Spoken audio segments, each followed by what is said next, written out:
ಕೈ ಅವ್ರ ಕೈ ಅಧಿಕಾರ ಅದು. ಇದು ಭಾಳ ಮಹತ್ವದ್ದು. ಯಾವಾಗಲೂ ಅಧಿಕಾರ ಇದ್ದ ಅವ್ನು ಮ್ಯಾಲೆ ಇರ್ತಾನೆ. ಯಾವಾಗಲೂ ಇವರು ಉಪ ಮುಖ್ಯಮಂತ್ರಿ ಏನೋ ಇದ್ದರೂ ಆ ಮುಖ್ಯಮಂತ್ರಿ ಹೇಳಿದ್ಮೇಲೆ ಮಾಡುವಂಥದ್ದು. ಅದಕ್ಕೆ ಬೆಲೆ ಏನಿಲ್ಲ ಅನ್ನೋದಷ್ಟು ಸತ್ಯದ. ಈ ಹಿನ್ನೆಲೆಯಲ್ಲಿ ಡಿ ಕೆ ಶಿವಕುಮಾರ್ ಅವರು ಬಿ ಜೆ ಪಿಗೆ ಹೋಗಿ ಸಿ ಎಮ್ ಹೋಗೋದು ಭಾಳ ಕಡು ಕಷ್ಟ. ಅಸಾಧ್ಯ ಅಂದರೂ ಅಡ್ಡಿ ಇಲ್ಲ. ಆದರೂ ಅಸಾಧ್ಯ ಕೆಲವೊಂದು ಪವಾಡಗಳಾಗಿ ಈ ಪವಾಡ ದೇಶದು ಆಗ್ಬೋದೇನೋ.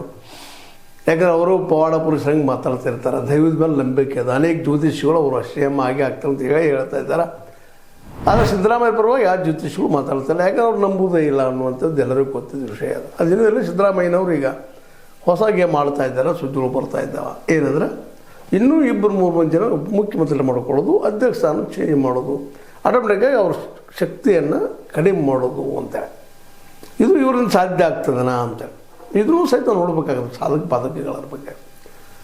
ಯಾಕಂದ್ರೆ ಸಿದ್ದರಾಮಯ್ಯರಿಗಿಂತಲೂ ಹೆಚ್ಚಿನ ಪ್ರೀತಿ ಹೈಕಮಾಂಡ್ ಗಳಿಸ್ಕೊಂಡಿದ್ದಾರೆ ನಮ್ಮ ಡಿ ಕೆ ಶಿವಕುಮಾರ್ ಅವರು. ಈಗಷ್ಟೇನೋ ಹಠಮಾರಿ ಹುಡುಗರಂಗೆ ಮಾತಾಡ್ತಿರ್ಬೋದು, ಅಥವಾ ಏನೋ ಅವ್ರ ಬೆಂಬಲಿಗರು ಮಾತಾಡ್ತಿರ್ಬೋದು. ಆದರೆ ಮೂಲತಃ ಕಾಂಗ್ರೆಸ್ಸಿನ ಜೊತೆ ಗುರುತಿಸಿಕೊಂಡು ಕಾಂಗ್ರೆಸ್ಸಿಗರಾಗಿ ಅಲ್ಲಿ ಭ್ರಷ್ಟಾಚಾರದ ಎಲ್ಲ ಕೆಲಸಗಳನ್ನು ಮಾಡಿಕೊಂಡು ತಾನೇ ಲೀಡ್ ಮಾಡ್ಕೊಂಡು ಬಂದಂಥ ವ್ಯಕ್ತಿ. ಸ್ವತಂತ್ರವಾದ ಮೀಡಿಯಾಗೆ ಬೇಕಾಗಿರುವುದು ಸ್ವತಂತ್ರ ಧ್ವನಿ. ಆ ಸ್ವತಂತ್ರ ಧ್ವನಿ ಉಳಿಸಲು ನೀವು ಮಾಡಬೇಕಾದದ್ದು ಇಷ್ಟೇ. ಅದೇನಪ್ಪಾ ಅಂತಂತಂದ್ರೆ ನಿಮ್ಮ ಕೈಲಾದಷ್ಟು ಸಹಾಯ ಈ ಚಾನಲ್ಗೆ ಮಾಡಿ ಹಾಗೂ ನಿಮ್ಮ ಧ್ವನಿಯನ್ನು ಕಾಪಾಡಿಕೊಳ್ಳಿ. ಮತ್ತು ಪ್ರತಿಯೊಂದು ಬಿ ಜೆ ಪಿ ಅಟ್ಯಾಕಿಗೆ ಅಟ್ಯಾಕ್ ಮಾಡಿ ಅಂತವ್ರು. ಹೀಗಾಗಿ ಬಿ ಜೆ ಪಿ ಇವ್ರನ್ನ ನಂಬುವುದೂ ಇಲ್ಲ ಭಾಳ ಹಂತದವರೆಗೆಲ್ಲ. ಒಟ್ಟಿನಲ್ಲಿ ಇಲ್ಲ ಅಂದರೂ ಅಡ್ಡಿ ಇಲ್ಲ. ಯಾಕಂದ್ರೆ ಇದು ನಂಬುವ ಗಿರಾಕಿ ಅಲ್ಲ ಅನ್ನೋದು ಸ್ಪಷ್ಟ ಅದ.